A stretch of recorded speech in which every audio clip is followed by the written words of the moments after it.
Question 330. To what extent are all men equal in God's sight?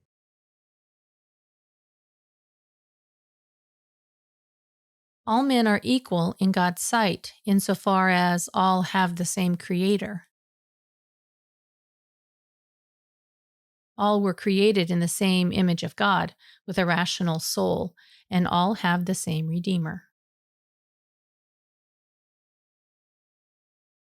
Because all men are equal in God's sight, every person possesses the same dignity and has a claim to the same human rights.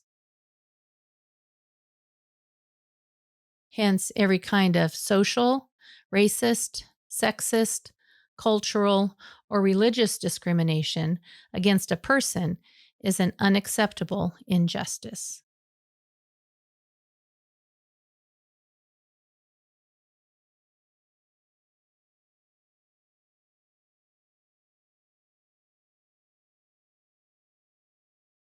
Question 331. Why is there, nevertheless, injustice among men?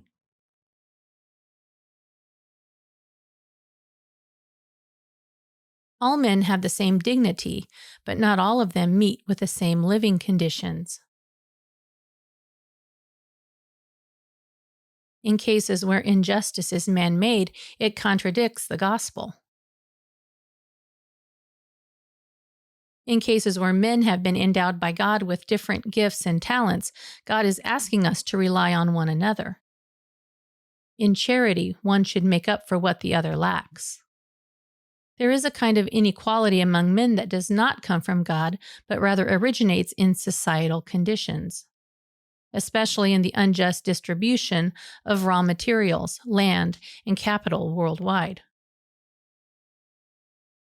God expects us to remove from the world everything that is plainly contrary to the gospel and disregards human dignity.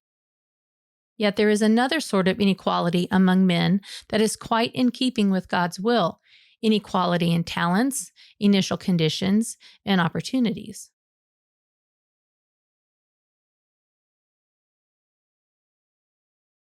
These are an indication that being human means being there for others in charity so as to share and promote life. Question 332. How is the solidarity of Christians with other people expressed?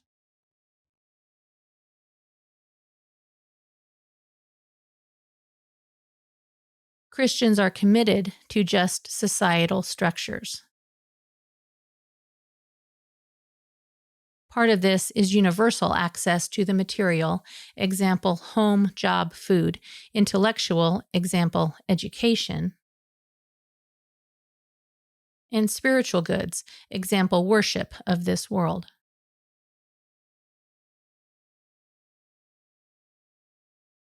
Christians also make sure that the dignity of human work is respected, which includes a just wage.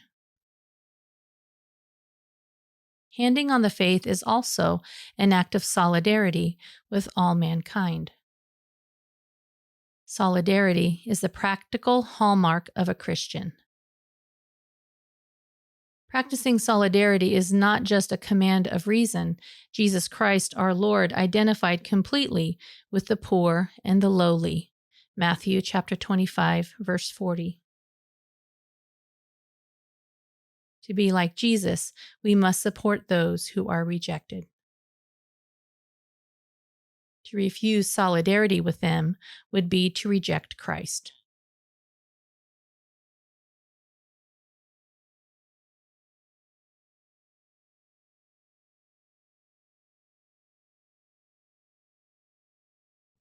Hi, I'm Sue Goodenkoff from Iowa. Thanks for watching YOUCAT. Look forward to seeing you soon.